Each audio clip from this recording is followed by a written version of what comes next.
young emerging internal auditors to be able to get connected with seasoned internal auditors, managers, CAEs, directors, to be able to help give career advice, candid, constructive career advice on how they could be able to develop their skills, and it does it in a safe environment, where sometimes you might not want to ask certain questions to your manager and expose weak spots or something like that. It gives good opportunity, and there's also gives you fresh perspective.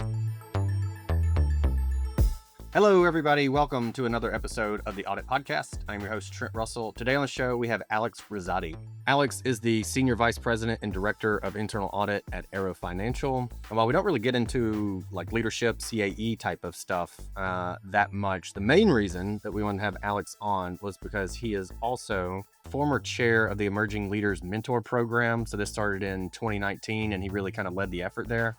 And Alex goes into more detail on the show, but basically, it became so successful that the IA had to bring in full-timers to handle it. So it's been very successful since 2019 when it got started. Now Alex is on the Emerging Leaders Mentor Program Knowledge Group, so he's continuing to support the program. And we mostly just hit on what is the program, what's the benefits, how do you get signed up, what does it mean to be a mentor? What does it mean to be a mentee? Kind of roles and responsibilities there. Feedback from other success stories, so other mentees who came through the program and the benefits that they saw from it. Alex was also one of the first mentees in that 2019 group, so we talked about what his experience was as a mentee and the value that he got out of it. Also, how much the program has changed over 6 years. And again, the value that you can get from that. So highly recommend. There is a link in the show notes. We also have it pulled up. I'm sharing my screen. So any of the YouTube folks that are watching, double check with Alex. He said, yes, this is the correct link. And so you can, if you're looking at my screen again, if you're on the YouTube channel, you can see where to apply, what it looks like, and all that kind of good stuff. And get signed up. I think they have a goal of 1,000. They had 850 last year. So help Alex out a little bit and go get registered. You have until September 15th to get registered. And if you miss it, if you're listening to this post September 15th, it does open back up every year in August. So check back August 2026, set a calendar reminder, and then sign up there. All right, here we go. Hey everybody, before we go to the show, quick announcement. On September 24th and 25th, 2025, we'll be having the Audit Analytics and AI Conference. So block your calendars. It's going to be between 9 and 4 Central. That's 9 and 4 Chicago time. So again, that's September 24th and 25th. If you're in your car right now, probably want to pull over, go ahead and put that in your calendar, save the date there. More to come from us, but want to let you know, save the date, September 24th, September 25th, 9 to 4 Central. Is there a like an AI prompt or use case, something on the personal side, and then something professionally also that you've come across that you could share with the audience? Definitely from a personal side, what I've been using a lot for is generating graphics. So I like to be able to do stuff for friends, family, even members of the internal audit team. We had somebody that passed their CIA this weekend. They're a big New York Giants fan. So I had their photo on a New York Giants body crossing over to the end zone. The end zone said certified internal auditor. So Nice. great little thing to be able to celebrate. So I love playing around with it for that purpose. I use it for 1,000 different things from a personal perspective, but I like that one the most. Okay. Yeah, I like that, especially doing it amongst the team. And it's an easy, I think people are into that kind of thing, like it's easy to do. I think there's always like, oh, if I knew how to do Photoshop, I would do this, this, and this. And then you crack Photoshop open and realize there's no way I'm going to learn this. It is not easy. So to be able to just throw it into AI tool now is pretty cool. There's been some pretty good stuff out there. Yeah, and even if you can learn it, you don't have the time to learn it. So this is amazing. It's like you sit it and then you go do something, and then a minute later, it's all generated for you. Yeah, I was doing, I got put in charge of our flag football team for a bunch of 7-year-olds. And I was just like, I don't know. I mean, so it gave me a playbook that was pretty sweet. And it was like, do you want me to create the diagram for you? It was awful at that. But the idea of the play that it gave me, I said, give me the single best running play, the single best pass play. And it typed it out. So in the text version, I read it and I went, yeah, I get that. That makes sense. But then I said diagram it and it was awful. I mean, there's like 3 lines of scrimmage. There's no center in one of them. It was really, really odd. So there's still some work to be done on the flag football diagramming, but I don't think that's their biggest concern right now. As far as the professional chat GPT prompt that I use, generative AI prompt that I use, I love being able to use generative AI in the planning process. We don't have a local instance that's protected, so really we use it more from a research summarization perspective because we can't put in any confidential information. So one of the things that we'll do is if we have a generic audit, say procurement, Mhm. we'll put in a prompt saying, please generate a risk and controls matrix for a procurement audit that's budgeted for 300 hours. In the column, add one for risk, the associated risk level next to it, high, medium, low. Then put the controls that are typically associated with that, the audit procedures that are typically associated with that, allocate the hours in the field work column to be able to allocate that, assuming 250 hours are going of that 300 to field work. And then based on the level of complexity, assign it out to either staff, a senior or a manager, and then have the final product come out in a Microsoft Excel file. So that's been a really powerful thing. Within less than a minute, you can generate a draft risk and controls matrix that historically we've seen get you 70 to 80% of the way there from a final product of your risk and controls matrix. Super powerful. I think the thing that you hit on that maybe folks don't know still potentially is the specificity that you gave it. And so that's critical. And then you can't do this in your instance, but anyone who does have a lockdown enterprise version to take like an RCM and go, here's an example. Examples are one of the best things you can do prompting wise. Say like, here's an example of what I want the output to look like, or here's examples of how I write emails or like whatever, whatever you're using it for. Examples are always really big and important. I was curious, so I don't know how long you guys have been doing this and if you've been able to track it. I think the hours thing is interesting. I'd be curious how accurate it was with that. And then also if you're doing, let's say an audit is 300 and 250 goes towards field work, in using even just that one prompt during planning, have you seen a decrease in the hours per audit? We've seen a significant decrease on the planning side for this within the hours. Obviously, still, you need to be able to vet this out, do your own validation. It's just a tool, not a be all end all to be able to copy and paste and have that be your final RCM. But we've definitely seen a lot of time that spent towards conventional research go away because you have this as a preliminary, you vet it out, you look to make sure, is this complete, is it accurate? Accuracy is easy. The completeness is where you want to make sure that you're not missing anything from a risk standpoint. But yeah, no, it's been a huge efficiency gain on that side. And then as we build out our AI capabilities in house, we see a lot of opportunity in the field work and reporting phase as well. Mhm. And then what about the accuracy when it goes like this should take 10 hours, like when it puts together some kind of hourly budget? How accurate has that been, you feel like? We've seen that pretty accurate. It's plus or minus, and sometimes it's just based on experience levels for the team. Might say, a typical senior can do it this way, but if it's a first year senior versus a third year senior, it depends a little bit there. But it gets you within the ballpark, plus or minus, and then overall, it ends up coming pretty darn close to what it should be. So it's great in that way. Hey, everybody, we're going to take a quick break from our guests. And if you need to get analytics or AI actually working in your internal audit department, or if you already have some of it, you feel like you're not really getting exactly what you need out of it, there's more, you're not getting that, go to the show notes, look for the Green Skies Analytics link, click it. On the website, there'll be other links that you can click that'll take you directly to a calendar to schedule time. It's literally 3 clicks to get the time scheduled, to get it figured out. All right, back to the show. So the main reason we're here, we want to talk about the IA Emerging Leaders Mentoring Program. I know it's something you've been involved with, I think, since the inception, right? You were kind of one of the founding fathers, if we call it that. I was one of the founding guinea pigs, so Okay. I was in the pilot program as a mentee. Got it. Okay. So for those that aren't aware, what is it and why should people sign up to be a mentee? And then why should they also potentially or otherwise sign up to be a mentor? So it is the largest internal audit mentorship program in the globe. So we open up to all IA members globally. So we're covering 50 different states as of last year with 850 participants, including mentors, mentees. So it allows young emerging internal auditors to be able to get connected with seasoned internal auditors, managers, CAEs, directors, to be able to help give career advice, candid, constructive career advice on how they could be able to develop their skills. And it does it in a safe environment, where, sometimes you might not want to ask certain questions to your manager and expose weak spots or something like that.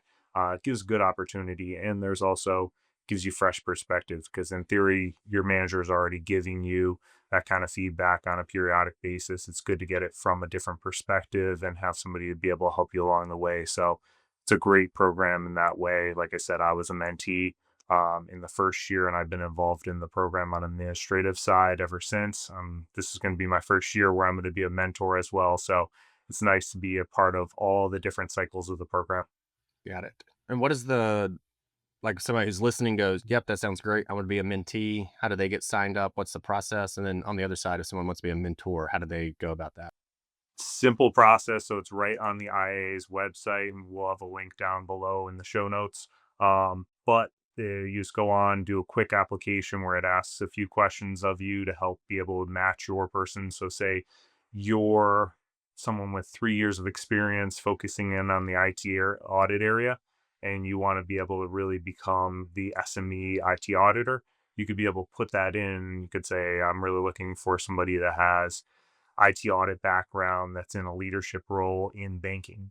And we could be able to look through the pool of candidates that applied for a mentor and be able to pair you up with the best person. So we take a look at that to see, is there somebody within your geographic region that matches up with that, and try to make the best possible match for you to be able to help get you where you need to be. So simple process. It took me like 2 minutes to be able to apply as a mentor. So very easy, great way to be able to give back to a profession as a mentor. Okay. And then how many did you have? Like, how many did you guys have last year that signed up? 850 people that actually got into the program. We had even more that signed up, but it's a member exclusive opportunity. So some people that signed up that weren't members, we encourage them to sign up. It's definitely worth the membership fee. It's a great member value for people that are already members. Okay. And then what was your experience when you were a mentee? Like if someone, again, they're listening, like, yeah, I mean, I'm kind of interested, but so like Alex, you went through it. What was your experience like? So when I started it, it was in 2019. So I got paired with Seth Peterson. Anybody that's been around for a while knows Seth loves the Institute of Internal Auditors, really dedicated in the profession. At that time, he was the CAE within a bank. I was a senior IT auditor at KPMG.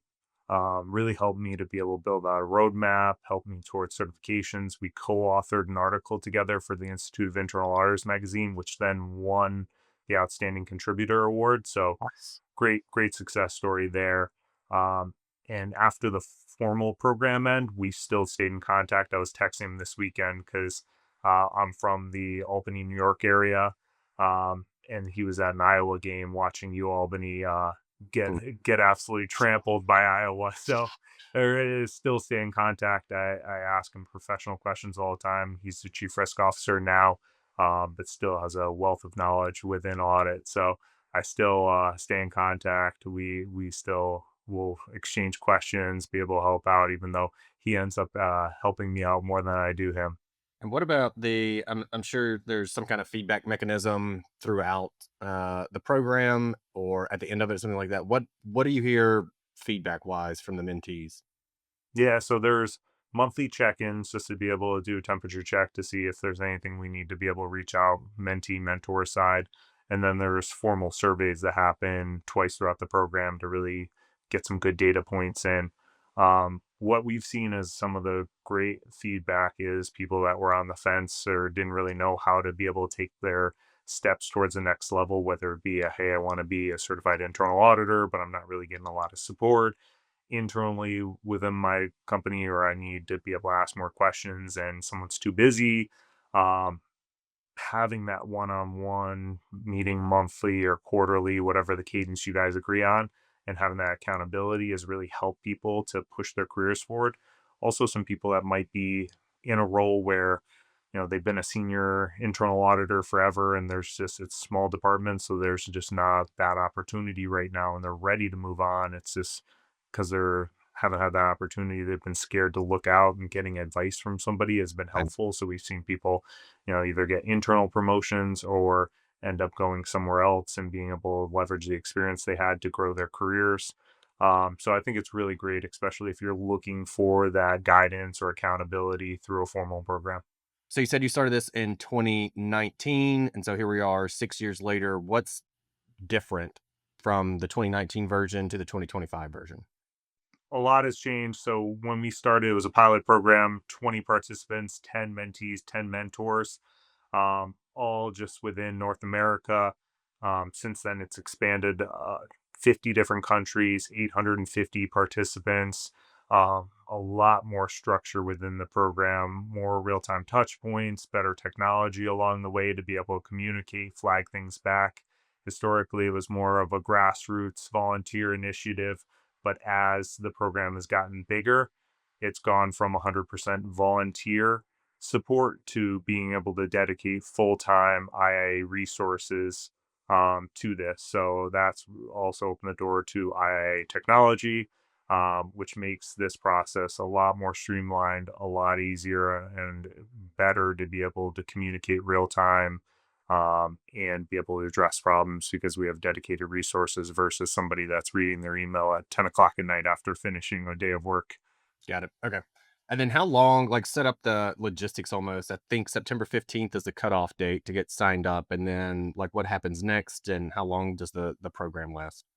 So September 15th is the deadline for applications. Then it goes through an internal matching process where a group of volunteers that are primarily former emerging leaders recipients go through, match those people up, mentees and mentors, based on their best match, what the mentees are looking for, what the mentors are looking for. Then an orientation is scheduled in the first week of November for both mentees, mentors. And then the official program starts on November 15th, and that runs through May 31st. So along the way there, you'll set up a cadence. We've seen it's up to mentees and mentors. We encourage a monthly meeting cadence, but we've seen some people that say, hey, quarterly based on how busy our schedules are. We've seen ones that meet weekly. It all depends on what your mentee mentor availability is there. And we're encouraged, whatever they mutually agree on is the best thing for everybody on that. Even if you only meet a handful of times, it's still better than not going through the program. Yeah. So I think it's a great opportunity there. So when it's over in May 31st, what happens after the program is over? Is there like transition or do you kind of wait until the next year opens? What does that look like? And how does the mentor mentee relationship either get maintained or move forward? What does that look like? So the formal program ends, but then it's up to you and your mentor to be able to see, do you want to continue the relationship? Some mentors just say, hey, I always participate in this program. I only have X amount of available time, so I'd love to, but I can't because I want to keep giving back to the profession.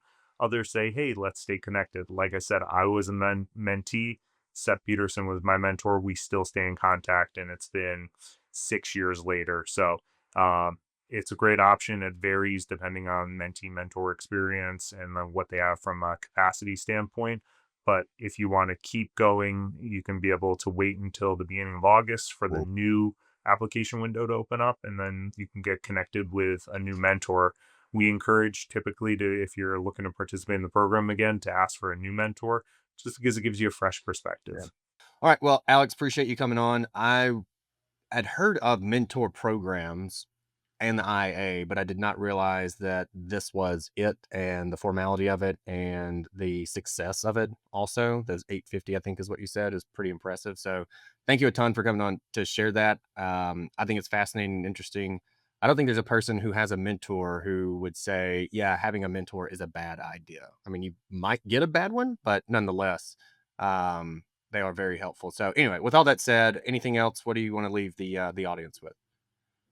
So I want to leave you with that this is a great opportunity. I encourage you to invest in yourself, invest in your career, and invest in our profession. Whether it be a mentee or mentor, we've seen people come out with a ton from this program on both sides.